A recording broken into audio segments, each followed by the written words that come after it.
January 2025 is officially coming to a close, so now it's time to set up my new pages for my February journal. And I am so excited to share this one with you. I love my new pages. And if you've been here a little while, you probably already know what my first step is going to be, but I'm taking my A4 cardstock that I got from Amazon and I'm trimming it down to the A5 size. I'm using a 300 GSM, I think, off the top of my head, and that's because I use brush markers and they tend to bleed through if I just use thinner paper. I learnt the hard way last year, but this way, no bleed through for me, and all of my journal pages are basically fully protected.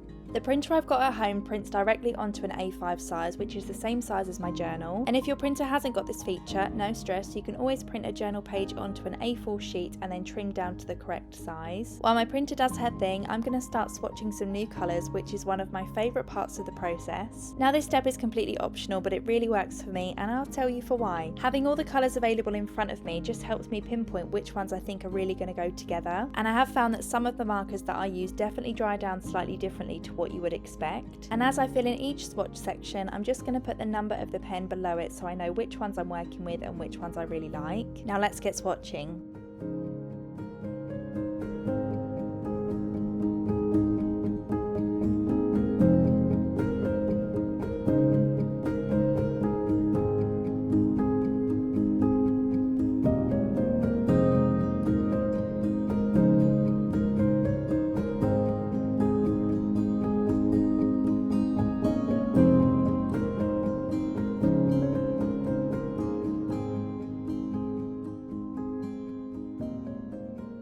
I'm trying to achieve a very sort of loved up Valentine's Day vibe for my February pages, but so far I don't feel like I've quite got the right colours, so I'm adding in a few sort of like pastel nude colours to see if that lifts any of these. But unfortunately it hasn't really had the desired effect. I do really like the colours in the top two rows and the blues, but I'm not sure the blues are going to work or the nudes, so I'm going to test a few more lighter pinks and see how we get on.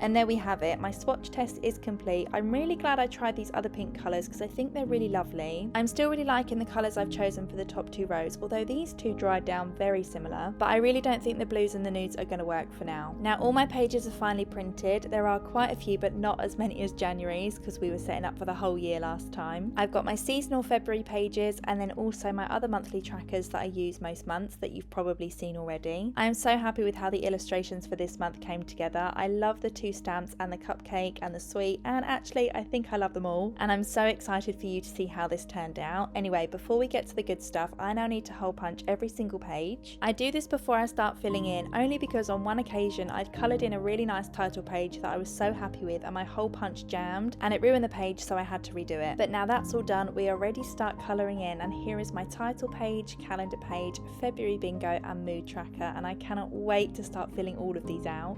These are the colours that I'm going to start with for my February title page, and let's see how it goes.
Time for a quick transition, and I absolutely love it. I'm so pleased with how this turned out. What does everyone think so far? I've left a couple of hearts and things in just plain white to give it that pop, but I'm really pleased with it. Now I can go ahead and start filling in my monthly calendar and using the same colours that I've used on my title page so everything stays consistent and it looks really nice together.